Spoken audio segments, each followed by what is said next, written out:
Today on Brew's book review, we got Think and Grow Rich by Napoleon Hill. This is a well regarded book by many people. Many people will suggest this, and it was suggested to me early on, and I didn't truly understand why everyone was so adamant that I read this book, on this journey to wealth and all these different things. And I read it, and it just I swear this book, they at the introduction of this book, it says there's a secret in this book, and if anyone can grasp this secret, they can have anything they want in life. And I don't necessarily know yet what the secret is. I still continuously I try to read this like every other day, just a page or two. But how this book came about, I think it's the most interesting thing. I was telling Bach off air.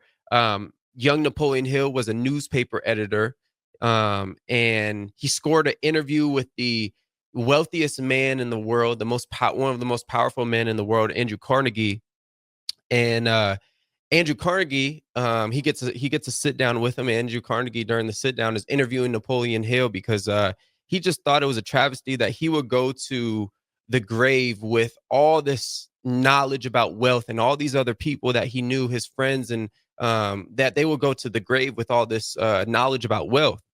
So at the end of the interview, uh, Andrew Carnegie says to Napoleon Hill, "This interview has just begun." And he takes him to his house. Um, and after 3 days, Andrew Carnegie asked Napoleon Hill a question, and he said, "Will you commit 20 years of your life studying the laws of success? And I won't pay you for any of this. I won't pay you for any of this. And you'll just have to get by on your own. But I need a firm yes or no."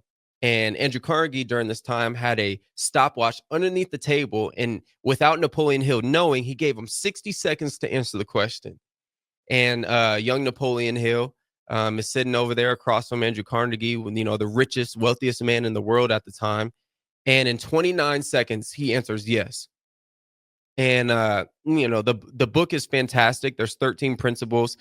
And there's one part to the story which I love. Andrew Carnegie says, "I want you to say this.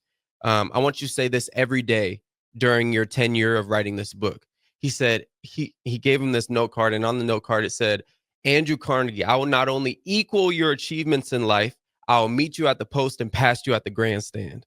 Meaning, I would do greater things than you. And if you look back now, Andrew Carnegie has made, I think there's estimated to like 50 to 100 millionaires, right? That's what Andrew Carnegie.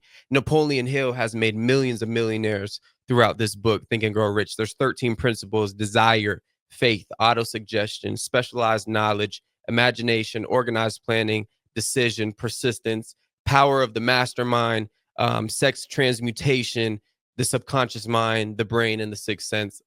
It's phenomenal. You have to go back and study the introduction alone. It talks about a man stopping 3 feet away from gold, and he takes that burning obsession of never quitting into everything he does. But um, you know, I think this is a powerful book. I think there's a reason why people gravitate towards this book, why it's so well regarded. Because Napoleon Hill wrote the what Andrew Carnegie wanted him to write in the eight. He called it the 8 laws of achievement, or the 8 laws of success. Those kind of got taken away for some reasons, and then he put all those teachings into this book, Think and Grow Rich. And it's a well put together book. It's fantastic. His writing style is very easy to read. A bunch of stories, 500 of the wealthiest, most successful people in this time: Henry Ford, Thomas Edison, Blackstone. You hear about Rockefeller. You hear about all these different people. Phenomenal book. I mean, 10 out of 10. I don't give books 10 out of 10, but this is a 10 out of 10.